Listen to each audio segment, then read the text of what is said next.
Hello mga kainang, magluluto tayo ngayon mga kainang. Ito na nga mga kainang, mag-voice over naman ako kasi napakaingay ng ko. Nakapalibot sa amin, tsaka yung washing na maingay rin mga kainang. Ngayon dyan, ba sa Tagalog yung naghikay. Nag-prepare para pang hapunan na yun mga kainang, nagugas muna ako ng pinggan dyan mga kainang kasi hindi ko pa naugasan kaninang lunchtime kasi na busy ang inang news paghanap buhay. So inugasan ko muna yan bago ko gamitin mga kainang para naman malinis ang gagamitin natin sa pagluluto. Hindi naman pwede gamitin natin yung maruruming gamit kung magluluto tayo mga kainang. So ayun, ang kusina namin mga kainang medyo maliit lang siya. Kunti lang, hindi maluwag ang space niya kaya medyo makita niyo makalat tsaka may mga bagay niya kasi wala, maliit lang talaga yung namin, may bahay namin mga kainang. Tsaka yung namin kusina maliit lang, katabi lang sa washing mga kainang. So nililisin ko muna ang kawali bagi ko yan gamitin mga kainang kasi magluluto ako ng tawag yan, tinain ng manok. Parang gano'n mga kainang. So, kailangan ko munang hugasan ng kawali. Yan mga kainang, saing na pala ako ng kanin ko. Yan ang bigas na pula mga kainang kasi walang sugar. Ako nagkontrol ngayon ako ngayon sa sugar mga kainang kasi baka tubaas ng inan ko, baka magkaka-sugar, takot ako magkaroon ng sakit mga kainang. So need to control my habit mga kainang, lalo na sa pagkain mga kainang. So ayan, nag-prepare ako niyan, nugasan ko na ang yung tinain ng manok para saing ko na kasi gabi na rin yan mga kainang, magna 9 PM na yan ng gabi mga kainang. So nugasan ko muna isa-isa kasi para baka may natira mga dumi ng manok, kaya kailangan talaga hugasan ulit mga kainang kasi hindi natin alam kung hinugasan ba ng maigi ng mga nagbibinta mga kainang. Pero hinugasan naman mga kainang, pero hindi lang natin sure kaya kailangan. So ayan mga kainang, naputol yung voice over kasi may nag-iingay dito sa katabi ko mga kainang. So natapos ko na yung hugasan at saka ilunod ko na yan sa kawali para maluto na mga kainang kasi nagugutom na yung mga alaga ko dito mga kainang. Mabalik-balik na sila sa akin, nagamadali na ako yan kasi gabi na talaga mga kainang, mga magnanay na yata yan mga kainang. So lagi na lang ako ng hugas ng ginagamitan kasi ayaw ko yung maduduming gagamitin mga kainang. So kinuha ko na yung mga gamitin, yung toyo, suka, saka pa ba, sibuyas at bawang lang. Yun ang ginagamit ko mga kainang. Ayan mga kainang, yan ang tinain ng manok mga kainang. So kailangan natin yung muna lapuan bago natin timplahan para naman mawala yung baho niya, para mawala yung baho ng manok o anghit may tawag niyan.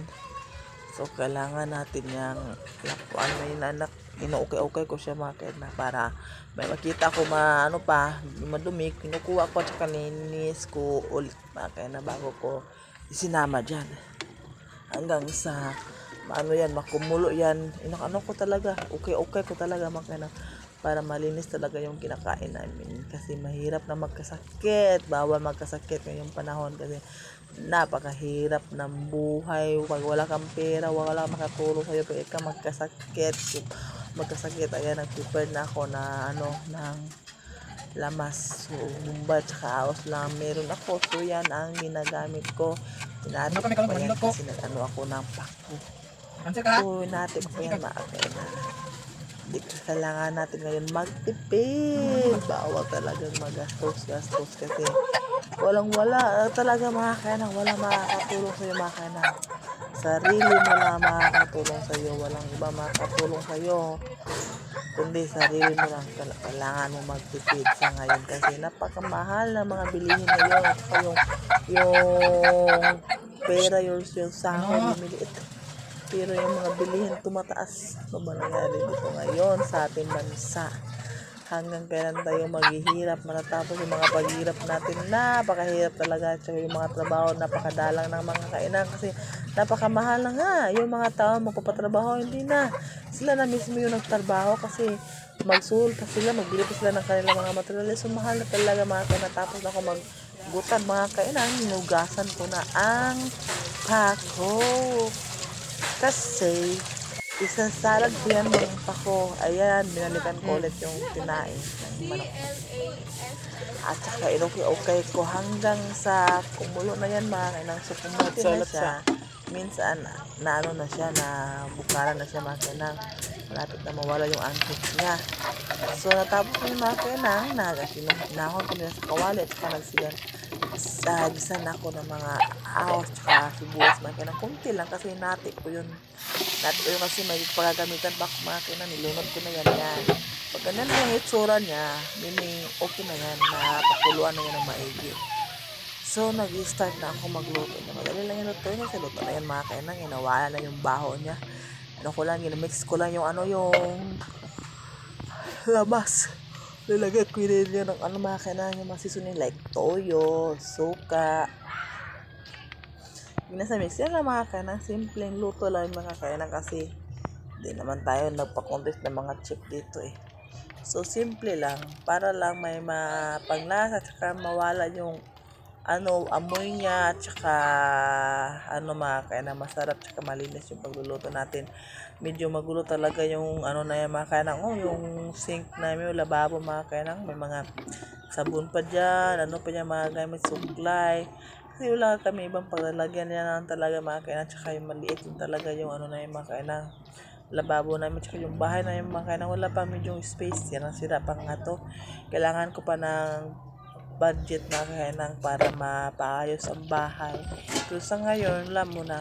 Tiis-tiis lang muna mga kainang. Ayan, hinugasan ko na yung may kinuha ka sa kami ng talbos ng kamote kaninang umaga. So, sinama ko na rin sa pakwa tsaka yung isang talong na harvest ng anak ko mga kainang. Sinama ko na rin sa pakwa mga kainang. Isa salad ko yan para hindi masaya mga kainan. Napakasarap talaga salad din yan mga kainan. Napaka-presko talaga. Yan ang proseso sa pagluto ng pako. Kailangan yung kukunin mo yung yung hindi matigas na parte ng na steam niya. Kasi pag yung matigas na, hindi na yan pwede makainan, hindi yan pwede maluto. Kasi matigas talaga yan mga kainan. Yan, natapos na. At saka nilagay ko ng pako kasi nagpakulo na ako ng tubig. Naluto na yung mga kainan yung tinae. Sa pako na naman, pabilisan kasi ito mga kainan kasi nahugutom na talaga yung mga alaga ko mga kainan. Balik-balik na sila sa akin. Tinitingnan ko na natapos ba ako, hindi pa. Nagmamadali na talaga ako yan. Nalulo kaya nagmix na ako ng yung nati ko ng sibuyas tsaka ahos. Mix ko yan. Nilagyan ko na ng toyo, suka, parang sauce, mga kainan sa pako.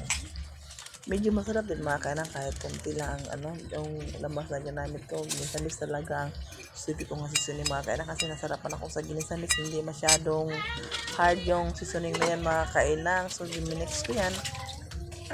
Mix me at pinalikan ko yung pako kung okay na ba, hindi pa. Hindi pa siya kumulo mga kainan. So, nilunod ko na yung talbos ng kamote. Kasi madali lang yung malata. Nilunod ko na yan para masabay sila na pagkaluto mga kainang. Ayan, mix ulit para yung nasa ibabaw mapapunta sa lalim para maluto. Pantay ang pagkaluto niya mga kainang. Yan lang kung maglapwa ka na. Yan lang mga kainang. Madali lang naman proseso mga kainang. Kasi lutong lang to, lutong bahay. Napakadali lang talaga ng lutong bahay mga kainang. Kung gusto mo yung pagluluto mga kainang, walang mahirap kung may paraan mga kainang. So, dami mong dahilan na napakahirap talaga. Then, binalikan ko ulit yung pako. Hindi pa siya okay. So, mix ulit. Para naman may mix yung pantay yung pagkaluto niya. Anyan, pagkatapos yung tinakpan ko naman yan ulit mga kainang. Hindi pa kasi siya kumulo mga kainang. So, tinakpan ko naman ulit. Dahil siya tinikpan ko kung okay na ba. Hindi pa talaga siya pwede mga kainang. So, binalik ko yan. Tinakpan ko yan ulit mga kainang. And then, sa nag-check na naman ako ulit mga kainang. Ayan. Okay na to, pangatlong check ko na to sa pako mga kainang. And then, okay, luto na yan mga kainang. Napatulong pala ako ng asawa ko mga kainang para ano siya ilagay sa dyan para ma-drain siya mga kainang. Ayan, luto na yan. Napakasarap, napaka-presko ng gulay mga kainang. Okay, tingnan nyo. Napaka-presko talaga yan mga kainang. So, pinalagay ko kasi mainit talaga mga kainang. Mahirapan ako kasi nag-on ako ng cellphone. Ayan mga kainang, kumain na yung asawa ko. Tapos ako magluto. Ayan yung finished product ko, yung pako, tsaka yung dinain ng manok mga kainang. Masarap talaga ito mga kainang. Kumain na kami yan mga kainang. Tsaka yung mga lago ko mga kainang, pinakain ko na mga kainang. Nasarapan sila sa loto ko mga kainang. Hindi ko expect. Kaya nakatayo lang ako mga kainang kasi wala kaming upuan. Yung upuan namin isa lang mga kainang. Tsaka yung inupuan ng anak ko, ano lang yung katre. So ako nakatayo lang ako mga kainang. Game waste ko na lang sa kanila kasi naawa ako mga kainang. Focus ako sa pagkain ng mga kainang. Naganoon ako ito. Nagmumukbang na ako nito mga kainang. Masarap talaga yung ano kumukbang kumakainang. Tsaka yung sabi ko sa anak ko, nga nakita mo yung mukha ko, sabi niya, hindi naman, so in-adjust ko yung camera para makita nyo yung bunganga ko kung gaano kalagay pag ako kakain mga kainang. Nasarapan talaga ako sa pagluluto ko mga kainang. Salad na pako na may udlot na kamote, tsaka tinay ng manok mga kainang. Enjoy watching mga kainang. Sana mga kainang, kumain na rin kayo mga kainang.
Hello mga kainang! Good morning! Mga araw naman ito mga kainang. Hindi ko natapos yung gabi, yung vlog ko kagabi sa mga kainang. Ngayon ko tatapusin. Kasi naglalaba ako mga kainang. Oh yan. Dami kong lininisin ngayon. Buti na lang walang pasok. Nakatipid kami sa pamasahe. So dito ko natapusin ang mini vlog ko mga kainang. See you to my next video. Thank you for watching. Have a nice day. Bye!